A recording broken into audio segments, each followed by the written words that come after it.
Terima kasih diucapkan kepada Tuan-Puan yang sudi makan masa untuk bersama dengan kami dalam program Sembang SMB pada pagi ini.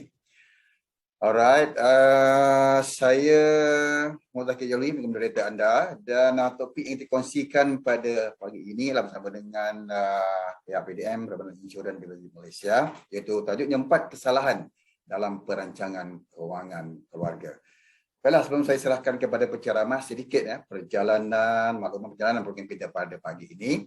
Yang pertamanya, sekiranya terdapat persoalan berkaitan topik yang kita bincangkan, sila hantarkan soalan tuan-puan di ruangan chat bagi yang berada di Zoom dan bagi yang berada di FB Live di ruangan komen. Dan kami akan cuba menjawab soalan tuan-puan di chat. Dan sekiranya kita masih ada masa, soalan terpilih akan dijawab oleh penceramah di akhir sesi nanti. Yang keduanya, tuan-puan juga layak ya untuk pagi ini menerima sijil penyertaan pada penghujung sesi dengan melengkapkan sedikit maklumat balas yang diminta oleh QR code dan link yang akan diberikan nanti. Dan di akhir sesi kita akan adakan sesi pop quiz ya, yang di mana 3 soalan mudah akan dikemukakan di skrin. Dan untuk menyertai pop quiz ini, tuan perlulah menjawab dengan tepat dalam masa terpantas. Dan setiap pemenang akan menerima cendah hati dari ESMB, itu berupa voucher tambah nilai Touch and Go bernilai RM15 seorang di email yang telah didaftarkan. Baiklah, sebelum saya serahkan pada penceramah sedikit maklumat tentang penceramah kita pada pagi ini, iaitu Cik Rizwan bin Abdul Rahim, merupakan pengurus kanan bahagian komunikasi dan hal ehwal awam PIDM. Dan beliau bertanggungjawab dalam perancangan, pengurusan dan pelaksanaan inisiatif dan aktiviti kesedaran awam, program-program yang melibatkan pihak berkepentingan, perkhidmatan penyediaan maklumat dan juga terlibat dengan inisiatif persediaan menghadapi krisis. Dan beliau menyertai PDM ini sejak tahun 2005 lagi. Alright, cukup berpengalaman Cik Rizwan ini. Dan kita akan bersama dengan Cik Rahman. Assalamualaikum Cik Rizwan. Waalaikumsalam warahmatullahi wabarakatuh. Lihat manakah wajahnya Cik Rizwan ini? Saya tengah on video saya. Tu dia. Keluar dah. Keluar dah. Sihat Cik Rizwan Alhamdulillah sihat. Khabar penonton semua, khabar rakan semua. Okey Cik Rizwan, pada pagi ini terima kasih di atas kesediaan pihak PIDM sendiri untuk berkongsi dengan kita dalam sembang SMB. Dan tajuk yang akan diberikan kepada Cik Rizwan yang kita kongsikan 4 kesalahan dalam perancangan kewangan keluarga. Apa yang dapat dikongsikan nanti, jadi kita persilakan Cik Rizwan. Silakan Cik Rizwan. Baik. Bismillahirrahmanirrahim. Assalamualaikum warahmatullahi wabarakatuh. Alhamdulillah, pagi ni, pagi Jumaat yang ceria ni, saya diberi kesempatan sekali lagi lah untuk berkongsi sedikit pengetahuan dan pengalaman bersama-sama dengan audiens kita kan. Dan terlebih dahulu saya nak ucapkan banyak terima kasih lah kepada pihak ASNB kerana bagi peluang sekali lagi. Sebelum ni ada rakan saya dan hari ini saya. Dan hari ini kita nak sembang tentang tajuk itu hari ini tentang 4 kesalahan kewangan dalam keluarga kan. Tapi sebelum tu tuan-tuan dan puan-puan, saya ada video teaser ni. Video teaser ni untuk saya mainkan supaya saya dapat perkenalkan siapa Cik Beruang ni. Saya ada rakan saya, Puan Lin, dia akan mainkan video dia sebentar lagi. Silakan Puan Lin.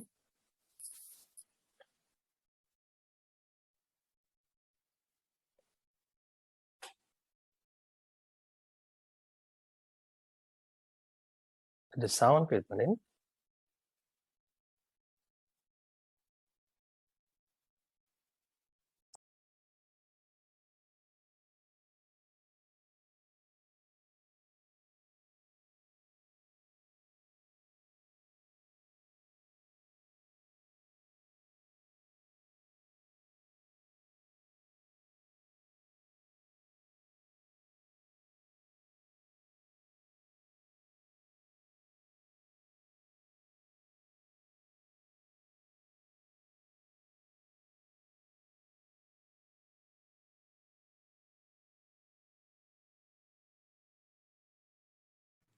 Miss Lin, kita tak dengar sound dia Miss Lin, Puan Lin.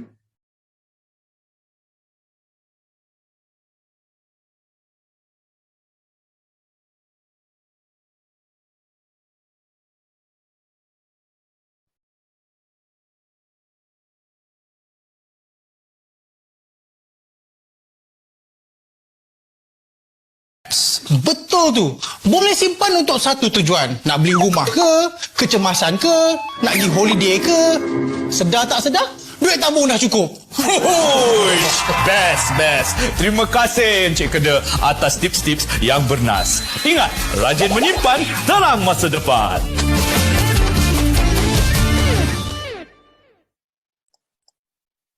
Okeylah, tak apalah. Saya tak pasti sama ada semua dapat mendengar ke tidak. Sound saja tu.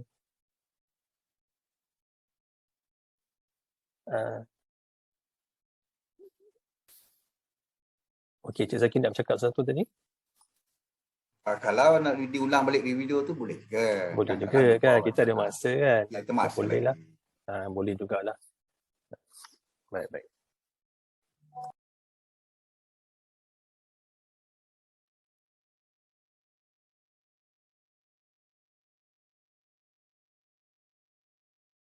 Host kita malam-malam ni, Chief Beruang. Selamat datang ke Borak Beruang bersama saya, Chief Beruang, di mana kita akan sembang-sembang wang sehingga anda menjadi beruang seperti saya. Kuang. Dia kedekut tapi tak lokek. Dia penyimpan, that's why tak sengkeh. Encik Kedah, welcome back brother. Thank you. Terima kasih kerana sudi menjadi tetamu saya lagi. Hari ini kita akan discuss topik menyimpan pula. Ada soalan daripada saudara Zu. Semalam kucing saya miau-miau tercekik tulang. Lepas tu pergi vet kena pula RM500. Tips sikit Cik Kedah. Parah tu kalau tak ada simpanan. Kita kenalah paksa diri untuk menyimpan dalam tabung kecemasan. Manalah tahu, kali ni kucing. Esok lusa, kita pula yang tercekik tulang. Saya sehari simpan RM5. Seminggu dah RM35. Kalau 6 bulan, dah nak RM1,000 dah tu. Bagus tu Cik Kedah. Cik Zu bolehlah simpan duit di bank lepas ni. Kan simpanan di bank dilindungi oleh PIDM. Cik, milenial sekarang dah tak nak beratur kat bank dah. Alah, sekarang ni semua boleh buat online. Kan diorang semua dah ada apps. Betul tu. Boleh simpan untuk satu tujuan. Nak beli rumah ke, kecemasan ke, nak pergi holiday ke. Sedar tak sedar, duit tabung dah cukup. Hoi, best. Terima kasih Encik Kedah atas tips-tips yang bernas. Ingat, rajin menyimpan, terang masa depan.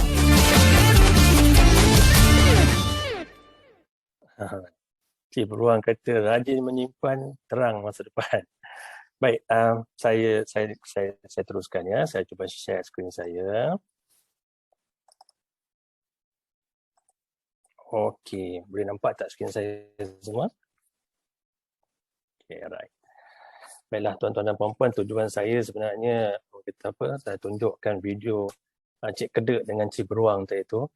Pertamanya sebab dia kata-kata tadi lah. Pertama dia kata rajin menyimpan terang masa depan. Itu yang pertama dia. Sebab dia kena-mengena dengan topik kita hari ini. Dan yang kedua ni saya nak perkenalkan Cik Beruang ni. Cik Beruang ni sendiri sebenarnya adalah maskot PIDM lah. Nantilah kemunculan dia. Sebelum ni dia dah muncul. Tapi tahun depan insyaAllah ada lagi episod-episod yang akan datang. Dan sebenarnya PIDM pun adalah penaja kepada 5 ekor beruang matahari. 5 ekor beruang matahari Sun Bear.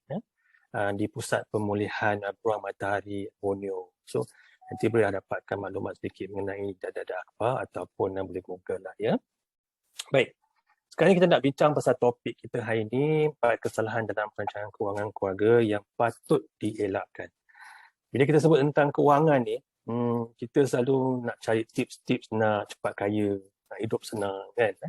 Betul. Tapi sebelum kita nak cepat kaya, nak hidup senang, kita kena ada perancangan. Dan sebelum kita nak cepat kaya dan hidup senang ni, saya ingat perlulah juga kita tengok perancangan kewangan keluarga yang patut kita elakkan. Kita kena belajar benda ni sikit-sikit kadang-kadang kan. Dan kita ada banyak, tetapi saya hari ni saya pilih 4 sajalah untuk kita bincangkan dalam masa yang kita ada hari ini ya.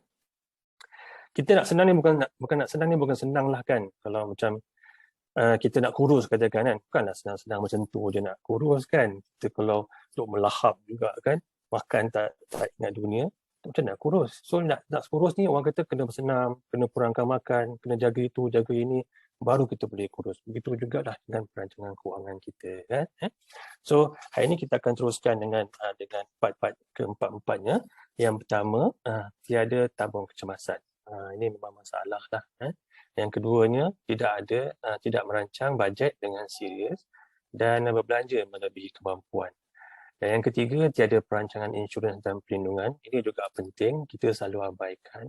Dan yang keempat, memandang remeh perbelanjaan dan kos pendidikan anak. Yang keempat ni atas permintaan, kan. Sebab kadang-kadang ni kita bila tak berkeluarga, kita tak fikir pun keperluan untuk anak. Dan kadang-kadang pula bila dah ada keluarga, kita fikir anak kita sekolah rendah lagi. Tapi kita tak perasan bila anak kita dah masuk sekolah menengah, ke universiti, perbelanjaan tu semakin meningkat. So kita nak bincang keempat-empat kesalahan perancangan ini hari ini. Baik, yang pertama ni kalau kita tengok tiada tabung kecemasan. Okey, ini something yang yang kita nak bincangkan hari ini.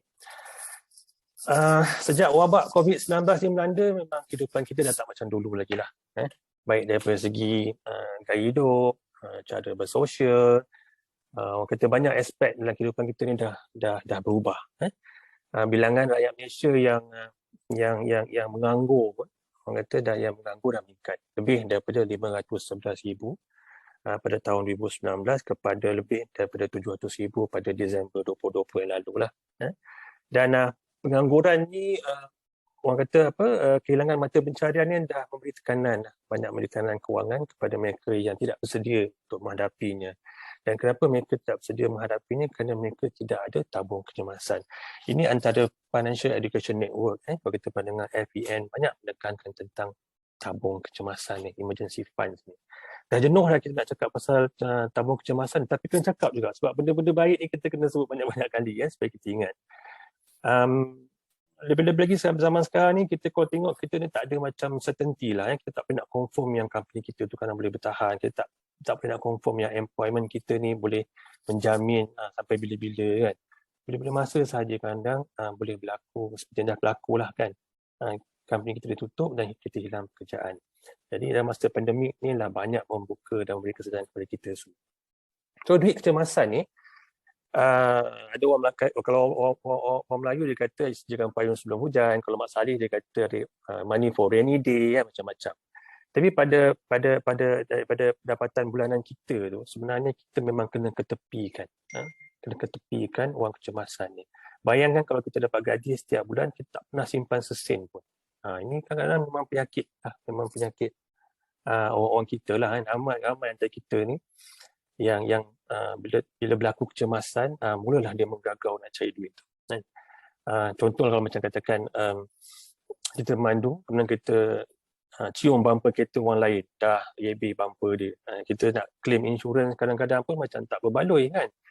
Nak bayar dia 200, bayar kereta kita 100, 300 je pun kau nak claim insurans.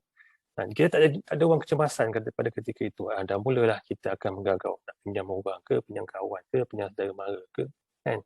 Kadang-kadang pula kita pergi bawa pergi kedai, cakap dengan topik Cina tu, you swap dah saya punya credit card. So credit card kita dah bertambah pada bulan tu. Bila masuk ujung bulan, kita sepatutnya bayar balik. Tapi kadang-kadang kita tak mampu nak bayar 300 sebab tak ada wang tadi, kita mula bayar minimum. Dan kat situ pun dah menambahkan juga kita punya orang kata menambahkan kita punya benda-benda yang perbelanjaan yang tak sepatutnya berlaku. Jadi kalau saya nak sentuh, kalau kita boleh baca kat situ kan 2019 sampai 2023 yang dirangka tu, 52 rakyat Malaysia menghadapi kesukaran untuk mengumpul 1,000 sebagai dana kecemasan. 72% rakyat Malaysia yang bekerja sendiri hanya mampu bertahan untuk 1 bulan saja bagi simpanan yang ada akibat COVID-19. Ini semua statistik-statistik kan. Kalau kita tengok lagi satu, 83% rakyat Malaysia pekerja swasta mampu bertahan sehingga 2 bulan bagi simpanan yang ada akibat COVID-19. 1 bulan pun ramai yang tak ada. Ada yang boleh bertahan sehingga 2 bulan sahaja. Dan yang akhir tu 6.49 juta permohonan ICNA. Keadaan pandemik sekarang ni menunjukkan terlalu ramai antara kita ni yang orang kata tak bersedia untuk menghadapi sebarang kecemasan. Kalau kita tengok laporan-laporan yang kita baca semua itulah kan. Kita pun boleh tengok juga daripada daripada orang kata apa, kadar pengeluaran iCitra, iLestari, iSina, program pengeluaran wang KWSP yang dilaksanakan oleh kerajaan untuk meringankan beban kewangan yang menimpa rakyat. Sebagai contoh, 60.49 juta yang berjumlah 50 bilion diluluskan oleh KWSP untuk kita keluarkan. Mereka keluarkan maksud yang ramai terkesan dari segi kewangan dan mereka terpaksa keluarkan untuk kelangsungan hidup sebab tidak ada simpanan ataupun tabung kecemasan. Walaupun mereka sedar yang kesannya atas orang kata apa, kemampuan masa kita bersara nanti, kan? So ini antara benda-benda yang kita dah nampak. So kalau macam yang kita nak elakkan daripada terus terjerumus dengan masalah tak ada tabung kecemasan, kita kena beringat. Yang mana dah mulakan, syabas, teruskan. Tapi yang belum, wajib ada tabung kecemasan. Ya. Nanti saya bercakap tentang berapa banyak yang kita nak kena simpan. So kalau kita tengok Cik Beruang tu, dia kata 10% simpanan, 10% insurans, 70% belanja, yang 10 tu lagi apa ya? Yang lagi 10 tu kita sepatutnya ada simpanan untuk tabung kecemasan lah. Tentang prinsip 10-10-10-70 ni, kalau macam kita kalau biasa dengar penceramah lain, dia pun ada prinsip dia juga. Ada yang 30-70, ada yang 20-10-70. Tapi untuk Cik Beruang ni dia kata 10-10-10 dan 70. Baik, kita move on to next slide. Ya, yang pertama, nanti saya bawa sekejapnya ke sini sikit. Tip mudah untuk tip mudah untuk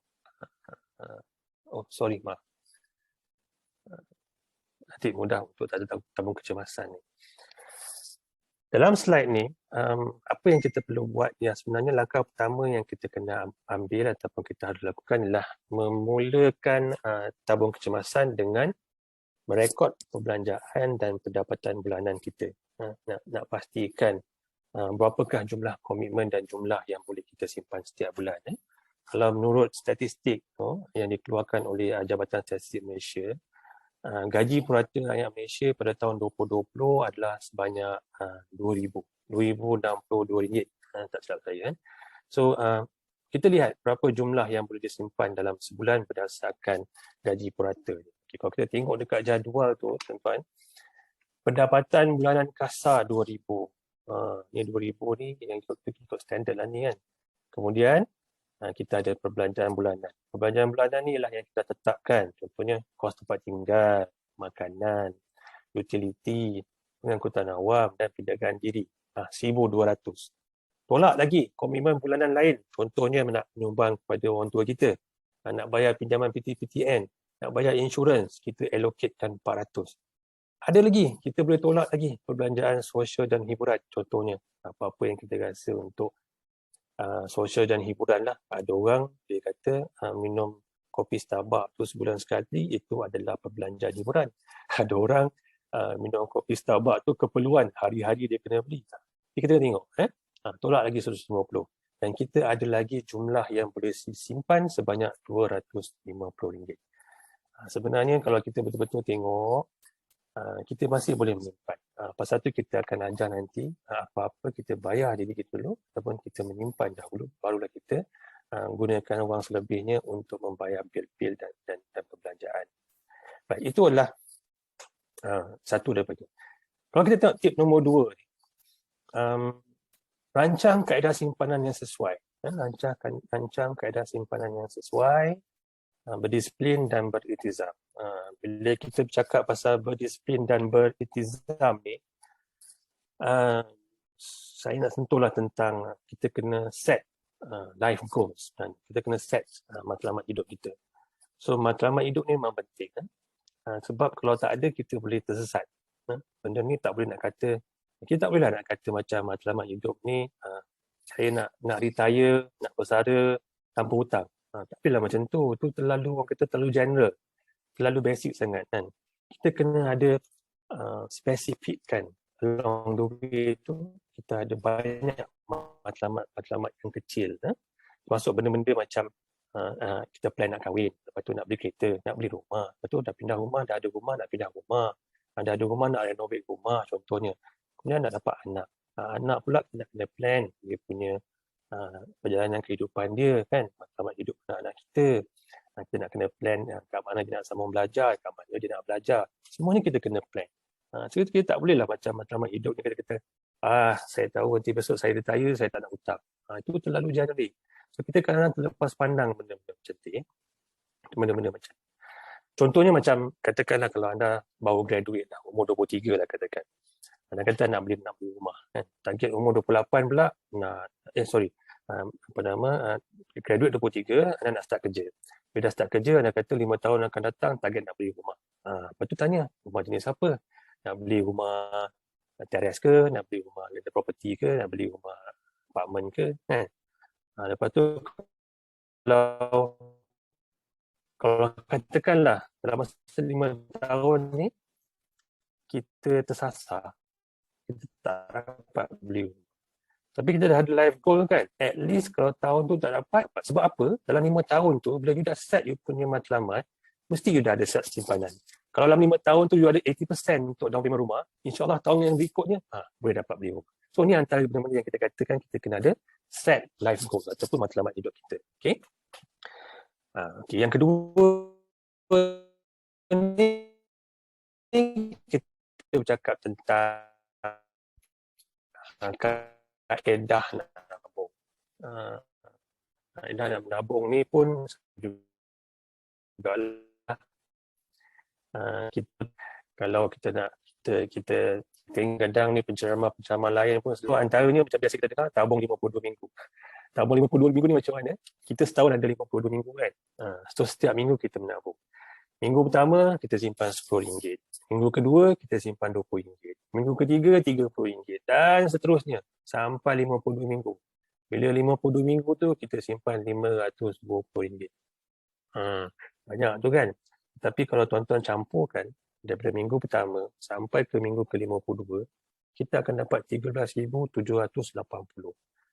13,000 ni kalau kita kalikan 5 tahun, katakan kalau macam tadi kita nak beli rumah tu, saya rasa lebih daripada cukup untuk down payment rumah dan tak bayar legal fee dan sebagainya. Ini satu cara. Ini kaedah. Kadang-kadang kita dengar orang kata apa? Tabung shilling digital. Saya pun selalu juga tengok ni. Ni kalau anak-anak ni bagus. Tabung shilling digital ni boleh beli je lah. Belilah dekat online lah. Beli kat Shopee ke Lazada ke. Jadi kita masuk shilling tu, dia kira sendiri dekat tabung. Kat atas tu dah digital kan. Dia boleh kira sendiri.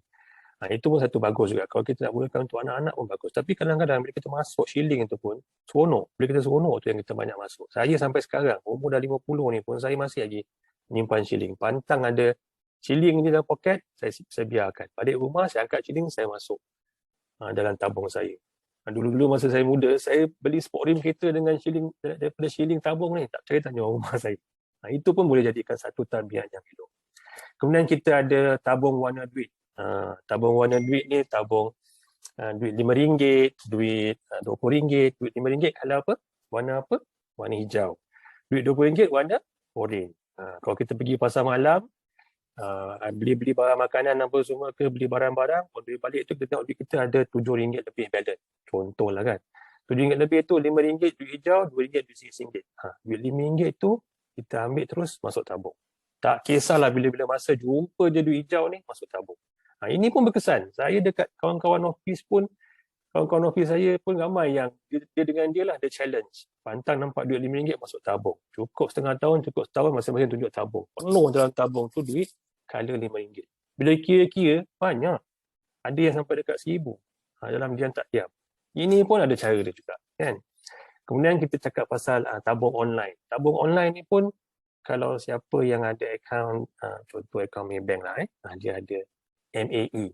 Carilah. Saya bagi homework lah benda ni. Anda boleh Google pasal MAE. Ada juga apps MAE. Ini pun ada satu tabung online. Anak saya pun guna tabung online MAE. Ada juga yang macam challenge. Tadi sebut challenge kan. Ada yang dia challenge. Sinking fund challenge lah. Tak belanja seminggu challenge lah kan. Kadang-kadang benda ni memang berkesan tau. Just imagine kalau saya nak berkongsi tentang benda ni. Contohlah, kalau anda nak kahwin, siapa yang belum yang dah ada pasangan tapi belum berkeluarga dan merancang nak kahwin. Dalam katakan tahun depan nak kahwin. So ada setahun. Dalam setahun ni nak kahwin ni perlukan katakanlah nak perlukan, saya ni main congak aja ni. nak perlukan 12,000 lah. 12,000. So kita set, kita simpan. Hari pertama simpan RM1. Hari kedua simpan RM30. Hari kedua simpan RM2. Hari ketiga simpan RM3. Hari keempat simpan RM4. Hari kelima simpan RM5. Genap 30 hari, cuba kira. Tak silap kalau saya kira ni ada RM465 seorang. Suruh pasangan kita buat benda yang sama. Sebulan dah ada 465 kali 2, 930. Sebulan. Sebulan 930, setahun? Dah lebih RM10,000 kan? Kalau kita simpan kat ASP, ada compounding lagi dia punya faedah. Tak silap dah boleh dapat RM12,000. Semudah itu. So kadang-kadang tu pasangan, ni betul lah kan? Sebab benda ni bukan baru sebenarnya. Kita dia yang tak ingat. Kalau saya ingat arwah orang tua saya dulu pun sama. Dulu masa mereka tunang pun dia kata 2 tahun menyimpan untuk kahwin. Itulah ada kaedah dia jugalah nak menyimpan untuk kahwin dulu kan. Sekarang kita ni kadang-kadang ambil jalan mudah nak kahwin kita tak menyimpan tapi sebenarnya kita buat pinjaman. Ini pun satu juga benda yang kita kalau boleh elakkan. Kemudian kita ada teknik-teknik lain juga macam contohnya teknik tanpa sedar. Teknik tanpa sedar ni maknanya pemotongan automatik dari gaji. Dan tolaklah ke mana-mana kita nak masukkan, nak masuk tabung haji ke, nak masuk ASP ke, nak masuk mana-mana. Ini dinamakan teknik tanpa sedar, tapi kena ada disiplin. Dan juga lagi satu ialah teknik paksa rela. Teknik paksa rela ni orang kata yang ramai sangat buatlah, especially sebelum pandemik lah, tapi semasa pandemik saya tak tahu pasti sangat. Tapi paksa rela ni memang berkesan. Contohnya buat pinjaman ASB kan. Buat pinjaman dulu, kemudian bayar ansuran setiap bulan. Ini pun sangat berkesan juga sebab apabila kita simpan dalam ASB tu sah-sahlah untuk setahun tu kita dah nampak dah dividen dia kan. Kalau saya nak tambah lah, saya tak tahu saya ada masa banyak ke tidak sebab saya ada 25 slide ni. Tapi kalau saya nak kongsi lah sedikit pengalaman saya.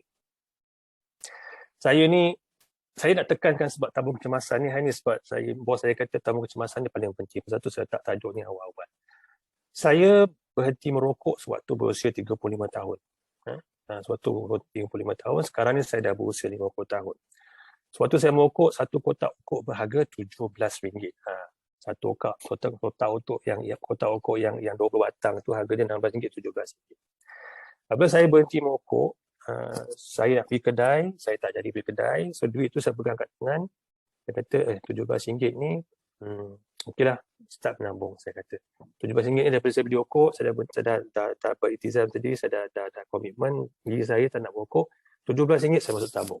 Satu hari RM17, satu bulan 17 kali 30 ada dah RM510. Betul tak saya kira ni? Saya ni macam congak je ni. 17 kali 30, RM510. Okay, RM510 kali 12 bulan, anda akan dapat RM6,120. Betul? RM6,120.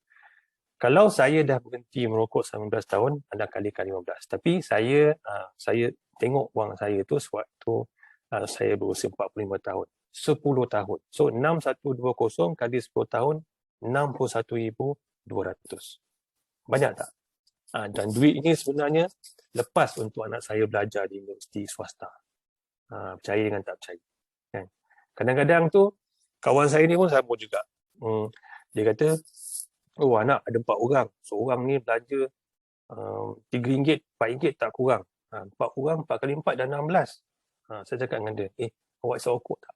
Dia kata, rokok ni lah memang teman kita, dia kata. Awak ni kan, anak nak makan kat sekolah, pergi sekolah satu hari RM4, 4 orang RM16, awak bersungut. Tapi awak isap rokok satu kotak harga RM16, RM17, tak apa. Baik awak simpan duit tu, pergi belikan insurans ataupun takaful untuk anak-anak awak, saya kata. Wallahualam ikut ke tidak, tapi insyaAllah lah saya rasa kalau dia seorang ayah yang baik, dia ikut lah. So, ini kan kita nak beralih kepada cerita keperluan dengan kehendak. Baik, lepas tu, tips yang ketiga, saya nak sebut tips yang ketiga ni, pasal tadi saya sebut pasal matlamat untuk tabung kecemasan. Kalau kita tengok kat sini, matlamat ni saya tak 6 bulan jumlah perbelanjaan. 6 bulan jumlah perbelanjaan. Kita tengoklah jadual kat sebelah tu. Yang kemasan diperlukan ialah sebanyak mana. Tapi bila saya tengok, bila dah berlakunya COVID ni kan, macam orang kata 6 bulan tak cukup lah. Saya rasa macam 12 bulan. Sekarang ni kita minimum kita ada 12 bulan. Saya sendiri pun ada lebih kurang dalam 12 bulan kan. Kalau gaji kita RM5,000 lah katakan, please lah, sepatutnya kita kena RM60,000. Sebab apa? Sebab bila pandemik ni kan, dia punya orang kata nak recover tu dah bukan 3 bulan dah. Dulu tak silap saya masa saya berada dalam dunia kewangan ni, orang kata 3 bulan. Tabung kecemasan 3 bulan gaji. Tapi bila kita tengok time COVID ni kan, setahun tak ada kerja kan. So kita kena ada tabung kecemasan. Dan tabung kecemasan ni ialah sebenarnya dah liquid investment. Kita boleh keluarkan pada bila-bila masa. Dan sepatutnya juga tabung kecemasan ni ialah untuk menampung kita apabila kita hilang pekerjaan. Itu yang paling penting. Di mana kita still boleh survive dalam masa 6 bulan ataupun setahun tadi tanpa bekerja. Kita masih boleh bayar bil, kita masih boleh bayar kereta, masih boleh bayar rumah, kan? Masih boleh makan untuk tempoh 6 bulan ke setahun itu. Ini adalah pentingnya apa nama orang kata emergency fund. Kan? Yang keempat ni, pilih platform yang sesuai untuk menyimpan. Contohnya, akaun simpanan, akaun deposit tetap, akaun manasab, ESB. Okey. Kenapa saya kata pilih platform yang sesuai? Sebab saya nak tekankan tentang liquidity ni. Kita pilih platform yang sesuai sebab kita nak tekankan tentang liquidity. Liquidity ni apa? Kecairan. Kecairan ni maksudnya, bila kita nak simpan duit, bila kita nak invest, kita kena consider bukan sahaja keuntungan, tetapi kita kena fikir yang benda tu mudah untuk dicairkan. Kalau kita simpan dekat saving tadi, senang nak keluar duit tu kan. Pergi ATM machine dah boleh keluar kan. Tapi kadang-kadang dia kata, oh ada duit ni, belikan emas lah. Itu buat duit kecemasan dia. Boleh juga, apa tak boleh. Tapi kadang-kadang, saya nak bagi contoh, kadang-kadang, contohnya katakan tadi yang accident tadi kan. Bila dah langgar bumper tu, kita bawa pergi kedai Acong, Acong betulkan kawan tu punya bumper, betulkan kita punya bumper, 500. Kita tak ada 500. Takkanlah kita nak bayar dia dengan emas kan, kat tangan kita kan. Memang tak logik lah macam tu kan. Jadi kita kena cairkan emas tu dulu, bawa pergi kedai, jual, ataupun mungkin ada untung, mungkin tak untung. Sebab kalau bawa beli memang tak untung lah kan. Kalau dah lama beli adalah keuntungan, tapi keuntungan tu pula unnecessary kalau kita buat benda macam tu. So that's why pentingnya kita kena tahu kat mana kita nak simpan wang kecemasan ni supaya mudah dicairkan dan kita boleh keluarkan pada bila-bila masa.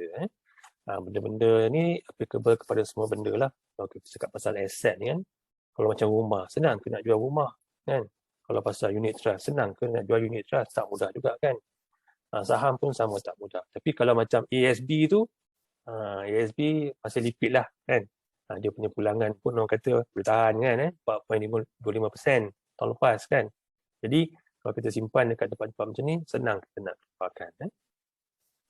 Okey, so kita digalakkan untuk simpan di akaun simpanan bank. Akaun simpanan bank ni macam ambillah akaun simpanan biasa lah kan. Menawarkan kaedah, menawarkan kadar keuntungan ataupun dividen yang rendah ataupun mungkin tak ada, namun dia mudah dikeluarkan. Yang keduanya, akaun deposit tetap. Deposit tetap ni pun bagus. Dia adalah keuntungan sedikit ataupun faedah yang lebih tinggi daripada akaun simpanan tadi. Tapi dia memerlukan jumlah yang minimum lah, 500 ke 1000 tengok pada bank. Dan kemudian juga jadi tempoh matang. Sebulan, 3 bulan, 6 bulan. Jadi tempoh matang ni yang menentukan kita akan dapat faedah tu.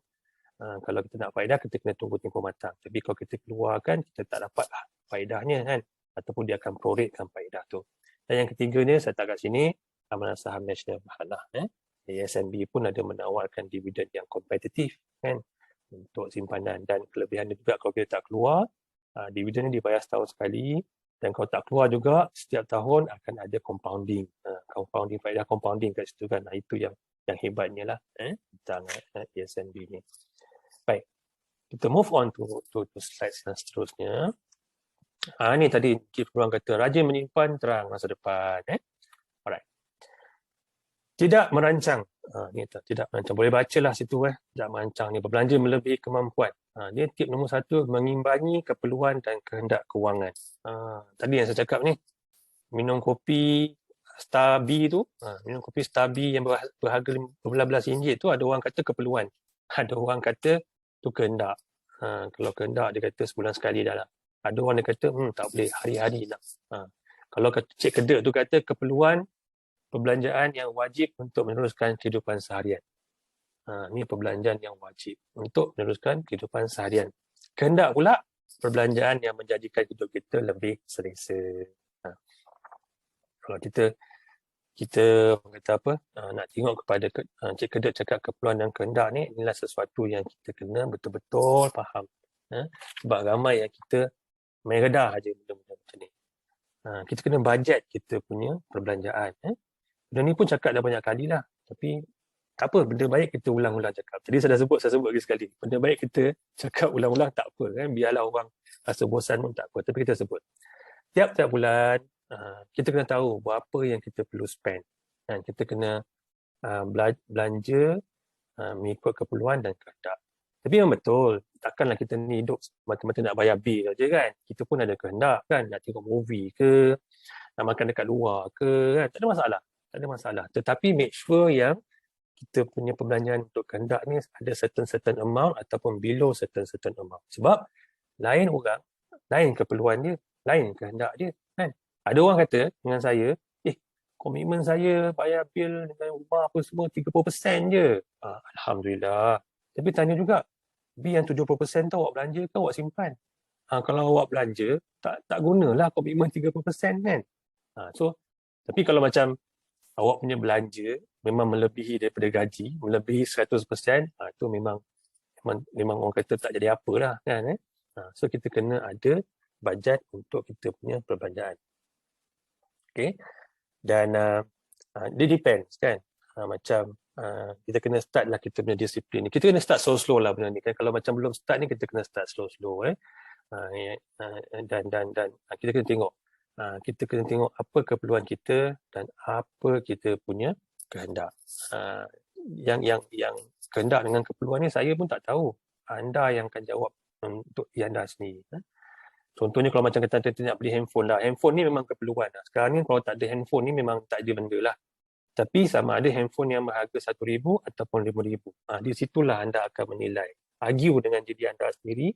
Handphone RM1,000 dengan handphone RM5,000. Yang mana yang anda nak letakkan dia sebagai keperluan dan juga kehendak. Kadang-kadang kita nak justify tu. Kita nak juga handphone RM5,000 ni. Kononnya boleh ambil gambar lah, boleh apalah, boleh itulah, boleh inilah. Tapi sebenarnya kita kadang pun ada banyak apps yang boleh install dalam phone kita kan. Kita je nakkan RM5,000 tu, kita justify macam tu.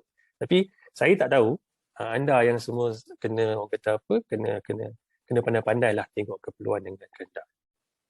Kemudian, kita bercakap tentang, ni yang kuning tu kalau anda semua tengok, kalau macam kita ada masalah kewangan setiap bulan, cuba langkah ni. Ubah kedudukan senarai, semak semula senarai tersebut. Mungkin sebahagian daripada keperluan sebenarnya satu kehendak.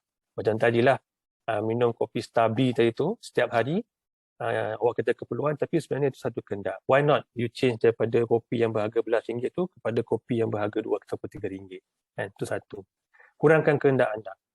Tukar kasut ikut jenama mewah kepada barang yang sama kualiti tapi berpatutan harganya. Kurangkan keperluan. Dengan sedikit usaha boleh murahkan kos keperluan anda seperti mencari pelan telefon dan pelan insurans yang lebih mampu milik. Ini pun sama. Kalau kita kadang-kadang kawan-kawan saya dekat AKPK, pernah dengar AKPK, Agensi Kaunseling dan Pengurusan Kredit. Bila dia berjumpa dengan pegawai AKPK, dia kata komitmen dia terlalu banyak.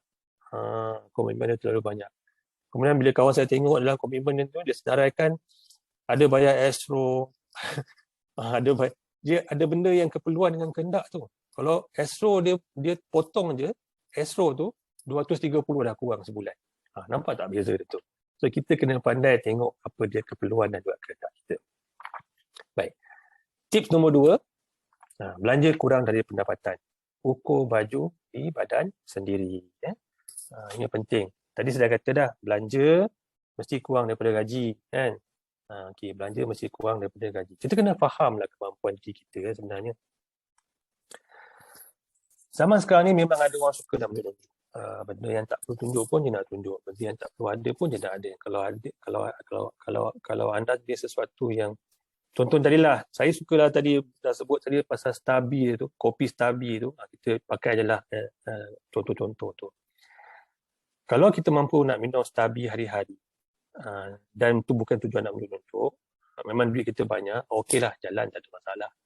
Tapi kita kena faham kemampuan diri kita. Kalau kita beli stabil tadi tu untuk tujuan menunjuk. Sebab ni berlaku especially kepada ni kita bercakap tentang keluarga, tapi keluarga ni termasuk juga anak-anak lah, anak-anak yang berada di universiti contohnya.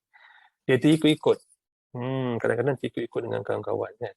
Dia tengok orang buat, dia pun nak buat. Tapi actually nobody cares lah. Kalau kita orang biasa, kenapa kita nak spend so much money untuk beli benda-benda, nak spend dengan benda-benda macam tu semata-mata nak impress kawan-kawan kita kan. So kalau macam parents ni, tengok anak kita ni belanja pun kita boleh nasihatkan.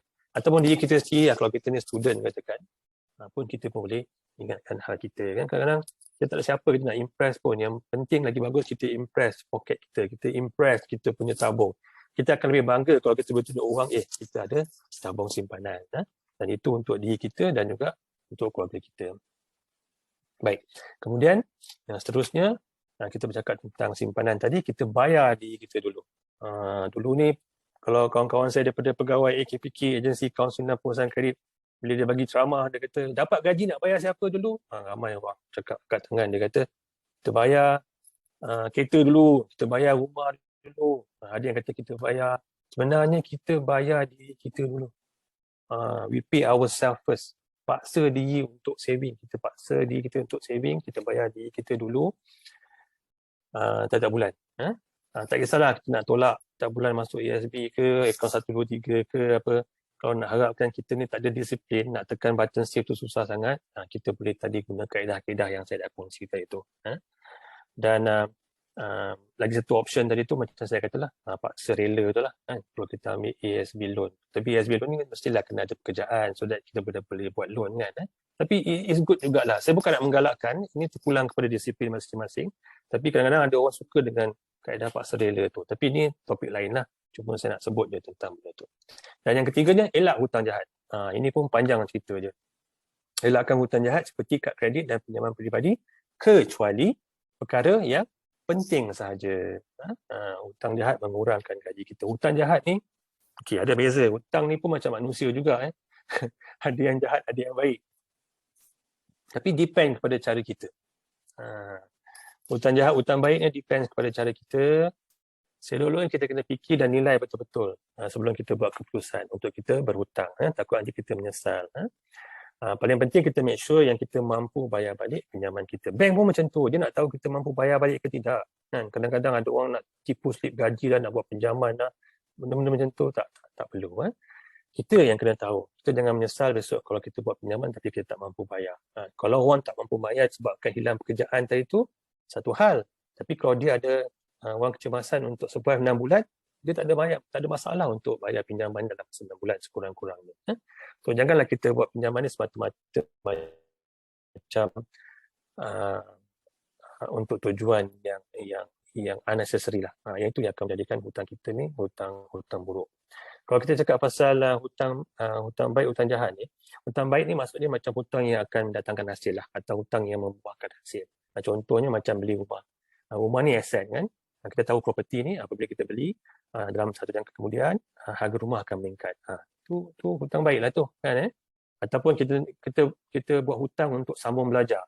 Kita untuk sambung belajar ni pun baiklah, maknanya bila kita graduate besok kita dapat kerja yang lagi bagus ataupun kita naik pangkat. Dia adalah mendatangkan hasil. Tu benda-benda mudahlah kita nak faham tentang hutang yang baik ni. Okey. Hutang yang jahat ni ataupun hutang yang buruk ni benda-benda yang tak mendatangkan faedah lah. Contohnya macam katakan ini awak mampulah beli kenderaan yang berjenama ini, tetapi disebabkan nak menunjuk tadi tu dengan kawan-kawan dan sebagainya, upkan beli kenderaan yang berjenama H contohnya, semata-mata nak impress kawan-kawan. Itu kita buat hutang yang buruk sebenarnya tu kan.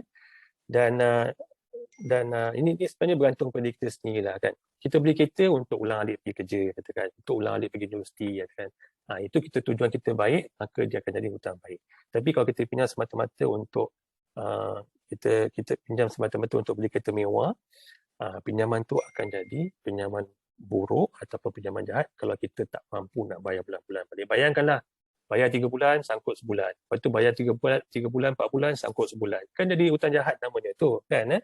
Baik. Dan mana saya tadi ni?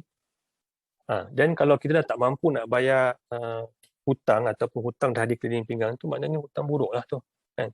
Contohnya macam kad kredit. Kad kredit ni pun satu.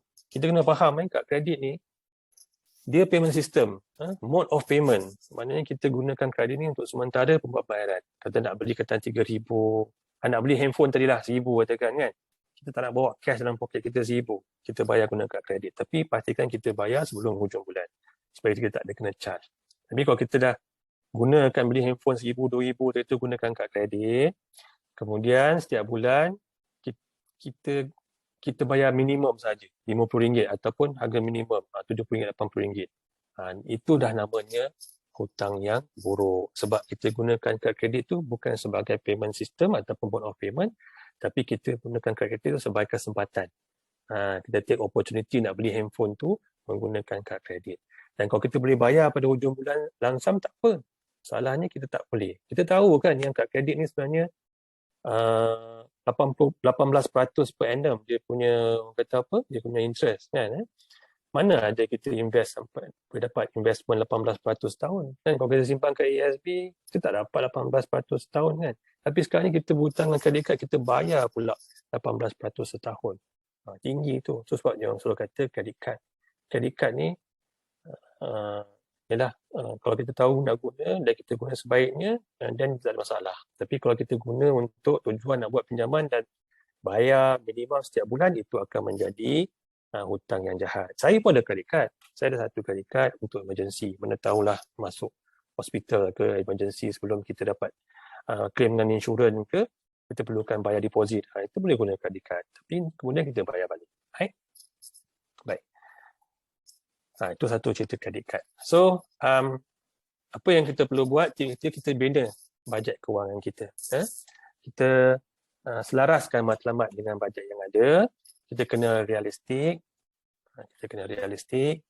Belanja kurang daripada pendapatan dan kena tahu keperluan kehendak.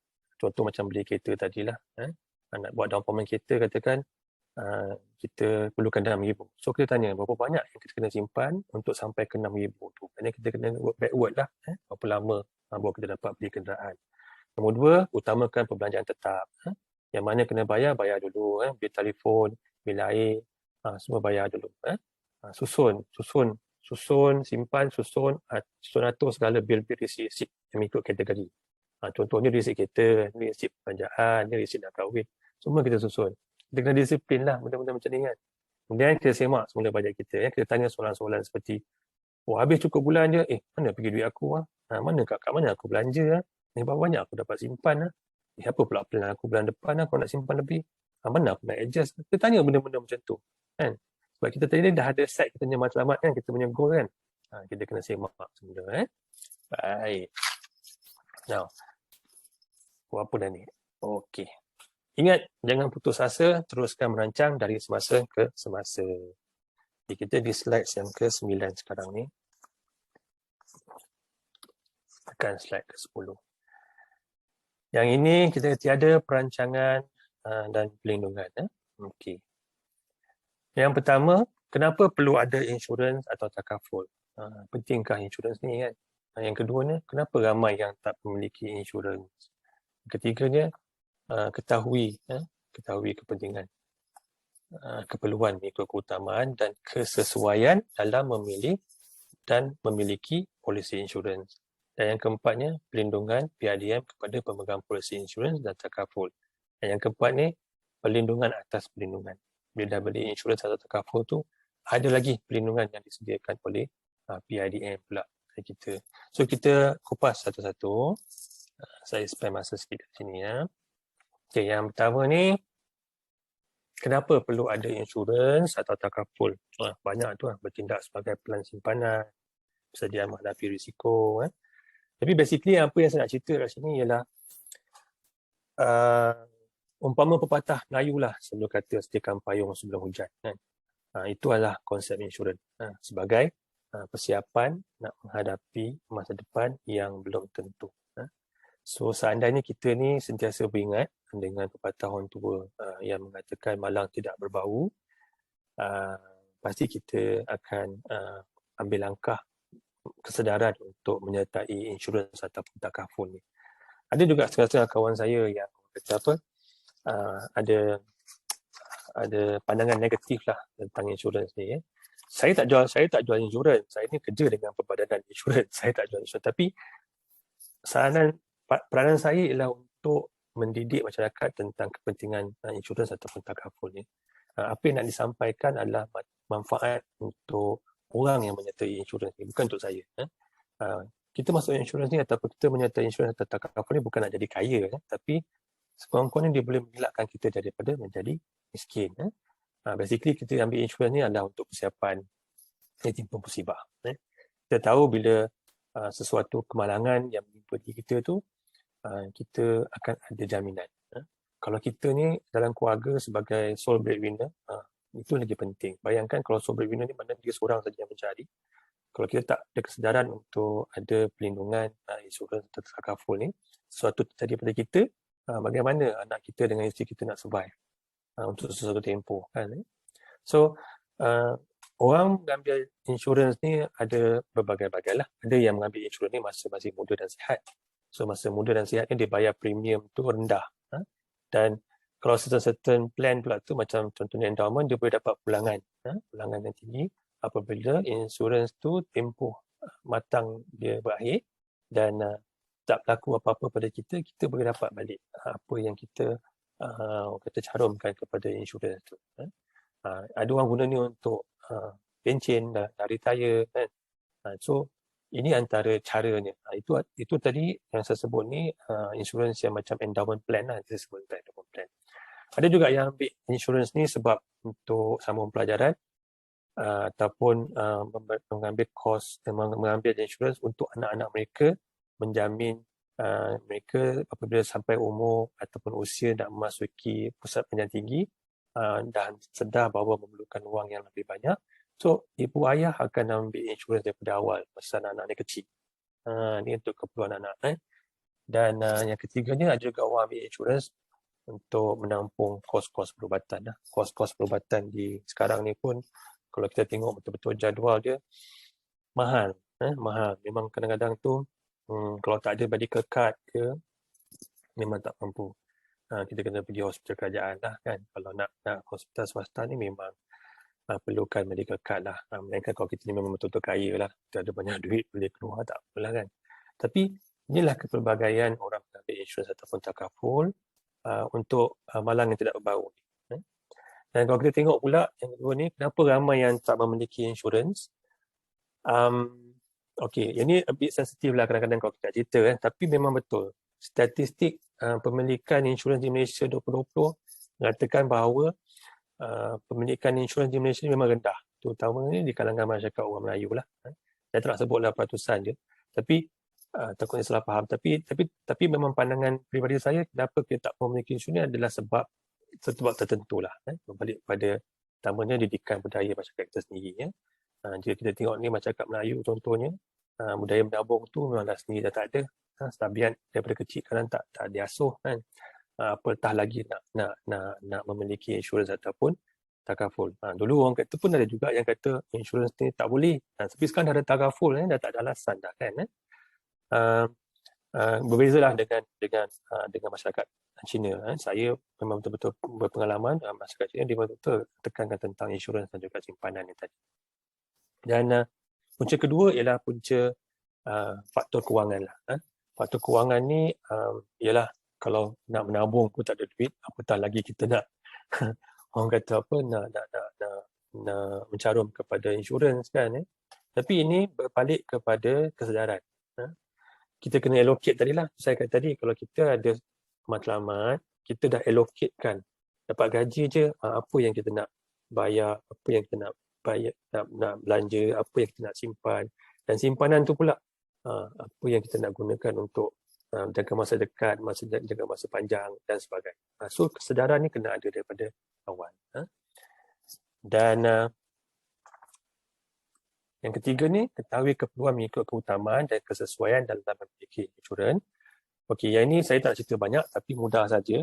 Kalau betul-betul kita dah ada kesedaran, kita boleh hubungi wakil-wakil yang berwibawa wakil-wakil insurans yang berwibawa, ramai dekat luar sana, baik insurans, baik takaful. Dalam usia 30-an ni, kebanyakannya kita masih, 20-an, 30-an kita kebanyakannya masih tak ada kesedaran untuk membeli pelindungan insurans ni. Nanti bila dah umur 50 baru dia terkial-kial nak cari medical insurance, medical card. Tapi pada ketika itu nanti premium kita dah tinggi. Sebab kadang-kadang ada yang berpenyakit. Kadang-kadang pula sebab usia kita dah meningkat dan kita terpaksa bayar premium yang lebih tinggi untuk mendapatkan insurans. Jadi saran saya, jika ada kesedaran, kita berjumpa dengan wakil-wakil daripada insurans ataupun takaful ni, kita minta dia orang menilai kemampuan kita. Kita beritahu, okay, kita mampu nak allocate sebanyak 200 lah. Dan nanti bila daripada situ, ejen-ejen ni boleh tengok jumlah pendapatan kita dan juga aliran wang masuk kewangan kita, dan dia akan rekomenkan apa yang sesuai untuk kita ataupun bagi prioriti kepada apa dulu yang kita rasa-rasa macam yang kita nak. Dan juga kita pastikan, kita tengoklah latar belakang syarikat insurans ataupun takaful yang kita nak participate tu. Make sure lah ejen ni berwibawa, melalui kenalan yang kita betul-betul kenal dan sebagainya. Sebab kadang-kadang pun ada juga yang scam-scam tu semua kan. Tapi scam-scam tu cerita lain lah. Cumanya kita perlu berhati-hati. Baik. Dan yang keempat ni, perlindungan PIDM kepada pemegang polisi insurans dan takaful. Perlindungan daripada PIDM sekiranya syarikat insurans atau pemegang takaful mengalami kegagalan atau muflis. Ini saya nak cerita, saya nak bawa ke belakang nanti. Saya nak akhiri dengan PIDM ni sedikit. Tapi itulah dia. Kalau ada syarikat insurans ataupun bank yang muflis, yang gagal, PIDM akan beri perlindungan ni secara automatik dan juga tiada bayaran. Maknanya apa polisi yang kita ada tu, PIDM akan carry on. Sebab syarikat tu dah muflis tadi. Okay, nanti yang kita cerita ni, kita cerita lebih sikit lah kemudian. Baik. So perlindungan PIDM adalah automatik dan tiada permohonan, tiada pembayaran. Saya minum dulu sekejap. Cakap-cakap ni pun dahaga juga. Baik, kita teruskan. Alright. Yang keempat ni, ini cost raising child in Malaysia lah sebenarnya. Kita ramai family yang terlepas pandang benda-benda ni. Pandang remeh kos perbelanjaan dan pendidikan anak ni. Kita tak ada persiapan perbelanjaan pendidikan anak-anak. Tak kala anak-anak kita ni nak membesar, tanggungjawab kewangan pun turut meningkat. Proses nak membesarkan anak-anak ni sehingga mencapai umur kata apa,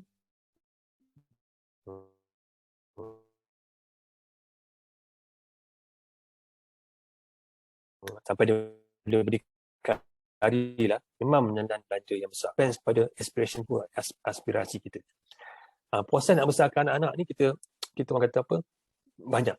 Kalau kita ikutkan perbelanjaan dia tu memang banyak. So tapi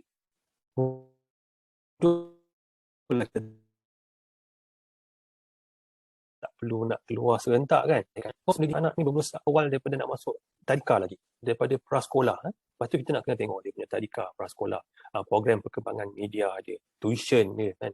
Lepas tu yuran sekolah, pakaian sekolah, pengangkutan, makanan kan. Lepas tu dah sampai universiti pula, yuran universiti. Universiti ni yang mahal ni kan. Kemudian bukan tu aja, nak fikir juga pengangkutan dia kena sewa rumah ke, makan dia lagi kan. So kalau kita nak cakap pasal sebab topik kita hari ni ialah tentang keluarga. Kalau kita nak sebut perbelanjaan anak ni bukan saja pendidikan, kita kena plan daripada dalam perut lagi.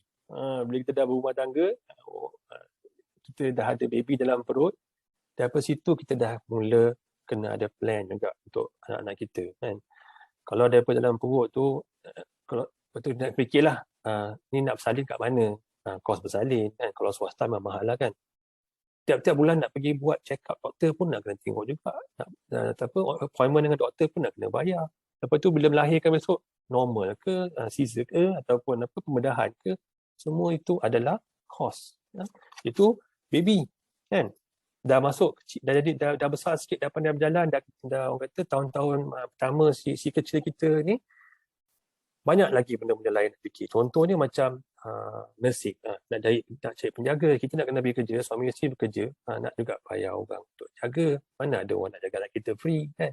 Bukan kita nak biarkan anak kita kat rumah mak kita, ayah kita pula. Kita nak bebankan mak ayah kita pula. Dia orang dah penat jaga kita, kita bebankan dia orang pula kan? Kemudian masuk sekolah, pendidikan sekolah rendah lagi, pendidikan sekolah menengah lagi, pendidikan universiti, kos universiti ni pun meningkat. So that's why tadi bila saya sebut tentang insurans dia tu, anak saya 2 orang, yang dua-dua lelaki. Masa saya lahir, masa mereka lahir, saya pun tak adalah pekerjaan yang bagus sangat kan, kemampuan pun terhad, isteri saya pun kemampuan terhad. Jadi saya boleh carum untuk education plan tadi tu sebanyak RM75 seorang. Itu under insurance endowment lah untuk pendidikan. Nanti kan saya cerita, tapi RM75 seorang. Tapi baru-baru ni dia orang dah 20, yang anak saya tu dah 23, yang 22 tu 21. Apa yang saya bayar premium dan carum di insurance tu dah matang tempoh dia, sebab dah boleh keluar di waktu usia 21 tahun untuk digunakan untuk tujuan education dia tu. Banyak. Dapat dalam RM20,000 lebih.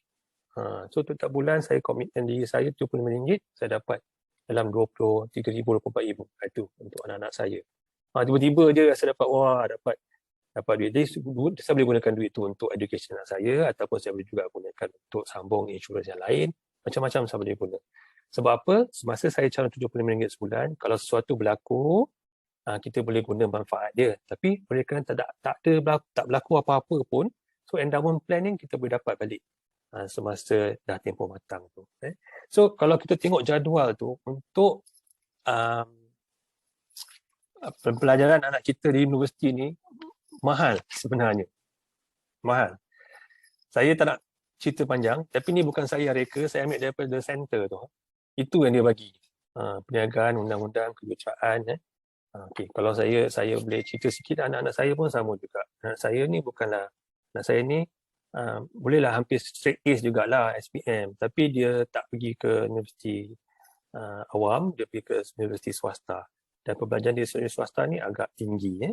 Kalau anak saya tu yang pertama tu mula-mula dia buat diploma in motorsport technology di sebuah college. Memang makan belanja RM50,000 fee sahaja, belum lain-lain lagi.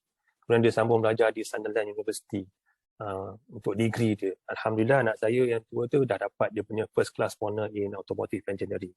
Tapi perbelanjaan dia tinggi walaupun ada potongan masa sebab dah ada diploma, tapi pun akan belanja puluh-puluh ribu juga, tak kurang daripada RM30,000.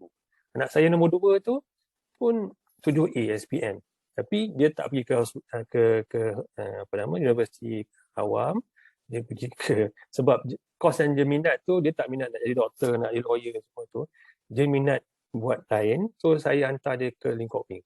Dia buat creative imaging dan creative imaging in professional photography. Ini pun fee dia saya boleh katalah dalam lingkungan RM60,000. Ini tak termasuk lagi penginapan dia orang. Tak termasuk lagi saya belikan kereta seorang sepedi untuk dia orang commute pergi kuliah dan sebagainya. Minyak, tol, makan, kan. Perbelanjaan tu memang banyak untuk anak-anak kita. Kan. Kalau in future kita tak tahu macam mana, so saya rasa eloklah juga kita bersiap sedia dan memikirkan matlamat kita apabila kita dah berkeluarga, anak kita macam mana. Walaupun anak kita berpeluang pergi ke universiti awam, perbelanjaannya kurang sedikit, tapi kita tak tahu. Anak saya yang nombor 1 tu, keputusan dia bagus. Tapi bila pergi ke tawaran yang diberikan di universiti awam tu tak seperti apa yang dia mahu. Dia minatkan otomotif. Dia minat otomotif. So otomotif pilihan tu dah terhad. So kita pergi ke IPTS kan. So contohnya macam itulah. So kita kena ada peringatan bahawa kita perlu merancang untuk pernikahan. Ini selalu dah terlepas panjang. Dan okey. Dan saya nak sambung sikit lagi ni. Yang ini saya tak nak cerita panjang lah. Sebab saya dah sambung. Yang kedua ni saya kata plan insurans dan takaful pernikahan, polisi endowment dan polisi pelaburan. Sebenarnya adalah polisi-polisi lain. Saya tak jual insurans, saya tak pandai sangat. Tapi setakat nak berkongsi. Polisi endowment ni ialah menggabungkan pelan simpanan dengan perlindungan.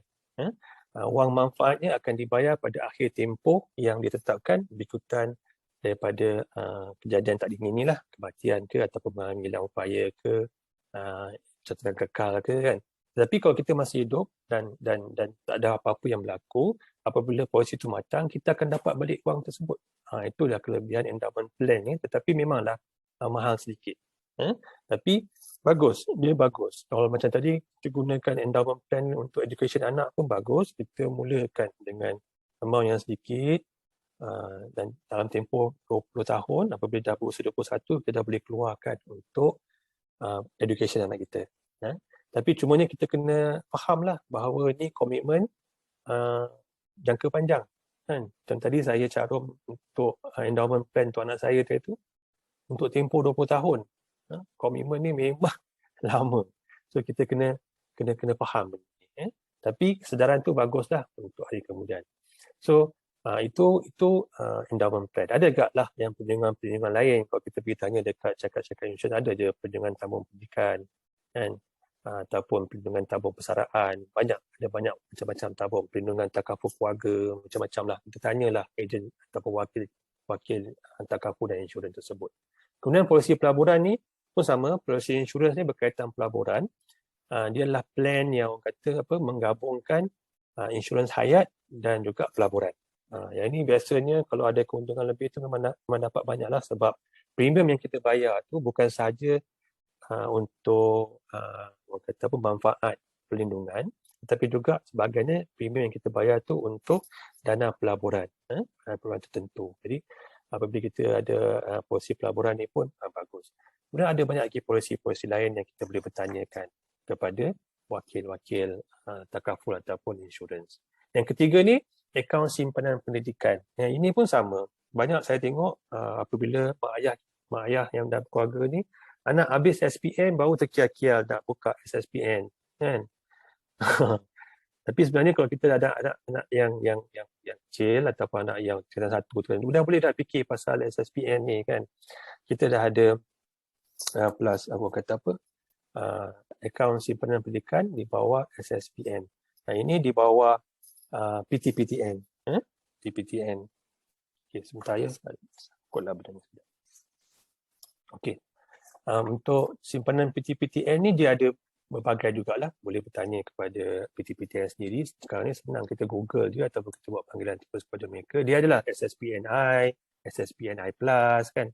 Beza dia SSPNI Plus ni dia ada perlindungan takaful. Lepas tu SSPNI ni mempunyai 3 kategori. Kategori 1 macam contoh je, tak silap saya, akaun yang dibuka oleh ibu bapa ataupun penjaga, untuk akaun yang berusia 1 tahun, 1 hingga 29 tahun. Lepas tu kategori kedua pula 18 tahun ke 29 tahun. Dia adalah dia punya kategori itu. Boleh bertanya terus kepada wakil-wakil daripada SSPN. Saya cuma bagi tahu sebab apa? Dengan adanya jaminan SSPN ni, anak kita besok layak untuk memohon pinjaman PTPTN. Tapi mohon pinjaman maknanya kita kena bayar balik lah sebab kita bekerja kan. Kalau tak ada akaun SSPN, kita tak boleh nak memohon pinjaman PTPTN. Kemudian ini juga dapat manfaat daripada pemotongan cukai. Pelepasan cukai. Tadi yang endowment plan tu pun ada dapat pelepasan cukai juga. Pelepasan cukai sebanyak 3,000 tak silap saya, tapi untuk SSPN ni 6,000. Kemudian kita ada amanah saham didik. Yang ini sebenarnya saya tak layak nak bercakap. Kita ada wakil daripada ASB, boleh tanya je nanti ASD ni. Tapi basically, jika kita ni berstatus Bumi Putra, kita boleh mohon skim amanah saham didik ni. Skim ni pun sesuai untuk simpanan bagi pendidikan pada masa hadapan. Nak tahu lebih lanjut, nanti bolehlah Google ataupun masuk ke laman web atau Facebook ASD ni ataupun ASB dan bertanya kepada pegawai yang lebih arif tentang perkara ni. Saya pun baru nak belajar benda ni.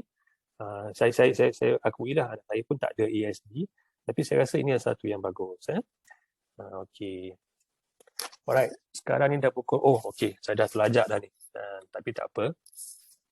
So, tak apa kalau ada soalan-soalan kemudian yang mana saya mampu nak jawab, saya akan jawab kemudian. Tapi kalau tengoklah macam nanti masa yang mengizinkan ke tidak. Saya teruskan sedikit saja lagi, ringkaskan sedikit lagi. Secara bercerita tadi pasal 4 kesalahan perancangan kewangan keluarga dan sebagainya. Sedikit sebanyak saya harap saya dah berkongsi juga. Dan kalau ada apa-apa nak bertanya kemudian boleh bertanya di ruangan. Saya teruskan tentang PIDM ni sedikit sebab tadi bercerita pasal perlindungan insurans, perlindungan atas perlindungan. Apa PIDM ni kan? So kepada mereka yang dah tahu apa PIDM ni okeylah, tapi kepada mereka yang baru hari ni dengar apa itu PIDM, saya terangkan sedikitlah apa itu PIDM ya. So PIDM ni basically ialah agensi kerajaan.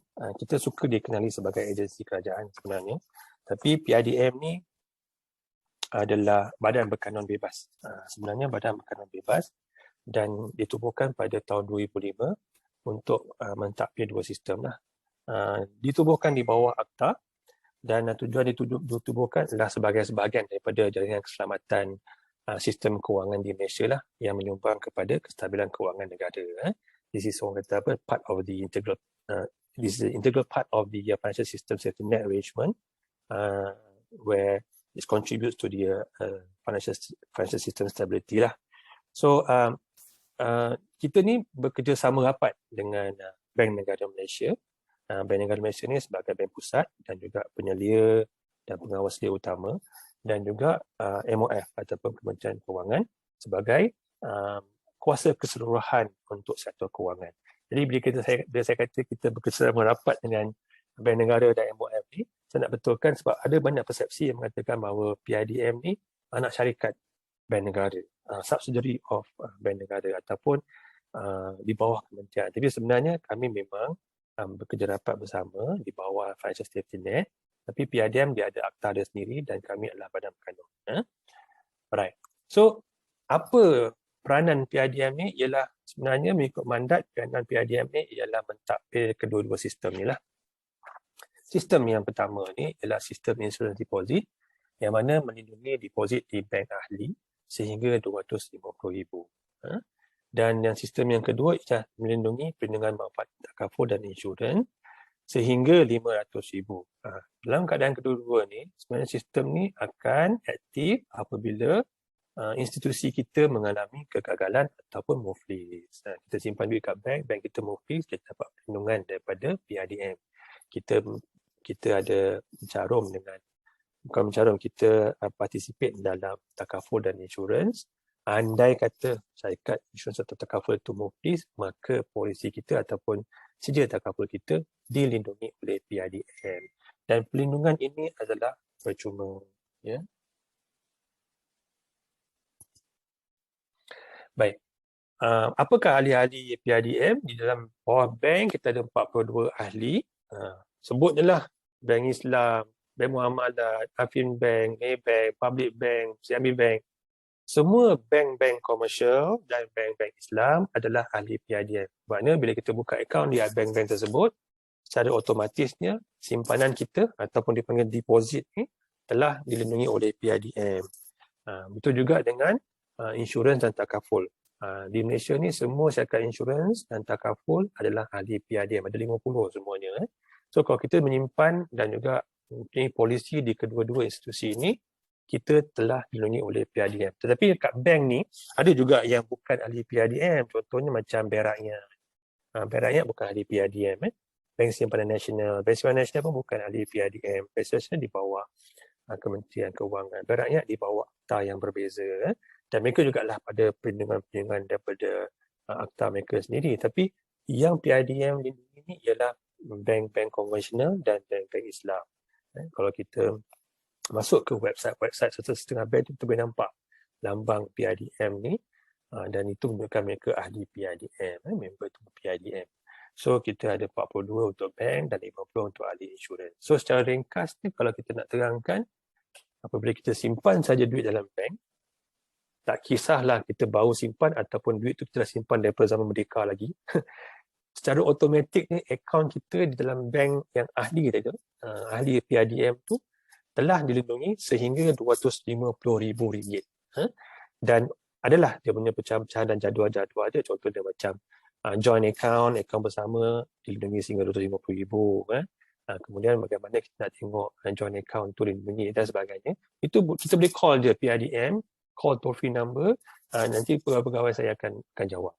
Dan sekiranya andai kata bank kita ni muflis, maka PIDM lah yang bertanggungjawab untuk ulangkan balik simpanan kita. Kalau kita simpan 1,000, PIDM akan pulangkan balik 1,000. Kalau kita simpan, katakanlah kita simpan 251,000 dalam bank tu dan bank tu muflis. 250,000 telah dijamin oleh kerajaan. Akan dibayar balik oleh PIDM. Cuma yang 1,000 tu saja kita akan beritahu cara macam mana nak dapat balik. Mungkin dapat, mungkin tak dapat, dapat separuh ke, dapat penuh ke, yang itu yang tidak dilindungi. Tapi kalau kita dah tahu limit kita 250,000 di sesebuah bank, kita simpan. Kalau lebih kita simpan lah di 2 bank, kita boleh pecahkan. Tapi itu pun kalau kita ada lebih daripada 250,000 lah. Saya sendiri tak simpan lebih 250,000 di dalam bank kan. Saya simpan di tempat lain lah. Tapi maksud saya tu macam tu. Simpanan ni di setiap bank sebanyak 250,000. Dan kalau berlakunya kegagalan bank, kita akan dapat balik duit kita lah. Orang kata ada ke bank nak muflis kat Malaysia ni? Memang tak ada. So far tak ada lah kan. Tapi belakang tabir macam-macam lah kita buat kan. Orang kata nak memastikan bahawa tak ada kegagalan bank ni kan. Tapi di negara-negara luar, boleh dikatakan setiap bulan ada bank yang muflis, yang bankrupt. Setiap hari ada Kalau kita rajin nak Google, tengok je lah kat negara-negara lain. Banyak sangat negara lain yang ada bank yang muflis. Kita ni kat bank negara memang buat kerja bagus lah. Dia menjaga bank-bank kita tak muflis. Tapi manalah kita tahu kan, andai kata macam sekarang ni time COVID ni, apa-apa saja boleh berlaku kan. Pasal tu kita kena sediakan payung sebelum hujan. Ini pun sama, sediakan payung sebelum hujan. Kemudian untuk insurans pun sama, apabila kita memiliki polisi insurans ataupun takaful, manfaat daripada polisi insurans dan takaful tu tadi dilindungi oleh PIDM. Dan sekiranya syarikat takaful muflis, maka PIDM akan sambung pelindungan tu, ataupun kita akan ambil cara lah macam mana caranya kita nak pastikan yang anda terus dilindungi bersama-sama dengan polisi tersebut. Sama ada kita akan transferkan polisi anda ke syarikat insurans yang sihat ke, ataupun PIDM akan ambil alih buat sementara ke. Itu adalah cara-cara. Tapi apa yang kita buat ni semualah untuk rakyat, untuk pastikan bahawa kita mendapat perlindungan atas perlindungan. The beauty of it is tak perlu bayar, tak ada permohonan. Semuanya dah termaktub di dalam akta dan telah disediakan secara macam itulah. So kita, kalau ada orang datang kepada kita yang kata perlu bayar untuk perlindungan PIDM ni, itu scam. Scam ni dah banyak dah menggunakan nama dan logo PIDM. Bulan lepas pun saya ada bagi talk untuk Investment. Saya sentuh tentang scam yang menggunakan nama dan logo PIDM. Kalau tak silap saya, kalau cari video SC YouTube pun ada lagi dia orang simpan rasanya untuk ceramah saya dalam 40 minit tu tentang scam yang menggunakan nama dan logo PIDM. Baik. So saya harap itu sedikit sebanyak yang saya boleh berikan untuk PIDM ni. Jam saya sekarang menunjukkan 11 suku dah. Saya dah akhiri saya punya ni, tapi sebelum saya akhiri tu, saya nak tuan-tuan semua, sebelum kita teruskan lagi dengan kita punya ni dengan soalan daripada floor dan sebagainya. Saya dah bercerita tentang kesalahan, saya dah bercerita tentang PIDM. Sekarang ni ada imbas kod QR di bawah ni, tujuannya untuk buat survey untuk PIDM. Kalau ambil telefon ni, imbas sekejap saja dah nampak dah soalan-soalan tu kan. Jawab saja soalan tu secepat mungkin. Kemudian kita akan pihak-pihak dia akan dapatlah maklumat sikit sebanyak tentang webinar hari ini. Ini untuk PIDM ya. Okey, dah ambil gambar tu, tengah menjawab ya sekarang ni. Baik, sebab ni saya bercakap seorang-seorang. Saya pun kalau kita berdepan-depan ni saya nampaklah muka-muka anda semua, tapi saya pun jalan je lah. Okey, so itulah tadi webinar pada pagi ini. Saya berhenti di sini dahulu. Kalau ada apa-apa, hubungi 1-800-881-266. Ini nombor toll free. Toll free maknanya kita yang bayar. Kalau tuan-tuan telefon kami yang bayar panggilan tersebut. Boleh juga lawat laman web PIDM, pidm.gov.my. Kita juga ada Facebook dan LinkedIn. Dan apa-apa saja cara untuk menghubungi PIDM, insyaAllah rakan-rakan saya boleh menjawab untuk, kalau kat toll free tadi itu, Monday to Friday, 8.30 pagi sehingga 5.30 petang. Call sajalah dan tanyalah apa-apa soalan nak jawab pasal PIDM ya. Baik, dengan itu saya serahkan kembali kepada Encik Muhammad Zaki Alwi. Sekianlah tadi saya punya perkongsian pada pagi ini, insya-Allah. Alright, terima kasih kepada Cik Rizwan di atas perkongsian kita pada pagi ini ya, dengan 4 dia tips yang dikongsikan oleh Encik Rizwan. Saya tengah tengokkan Encik Rizwan pun bersama dengan kami. Mungkin ada soalan-soalan daripada melalui chat ataupun FB Live yang telah pun dikongsikan. Ramai yang tadi komen-komen kita nampak dengan pendengar kita yang bersama dengan kita yang telah pun banyak yang setuju, ada yang mengatakan yes, kamu pun ada tahap buat counselling, kan ada yang pernah membuat insurans. Bagus tu, respon-respon yang juga baik. Okey, Cik Zuan, mungkin ada soalan daripada chat yang Cik Zuan ternampak.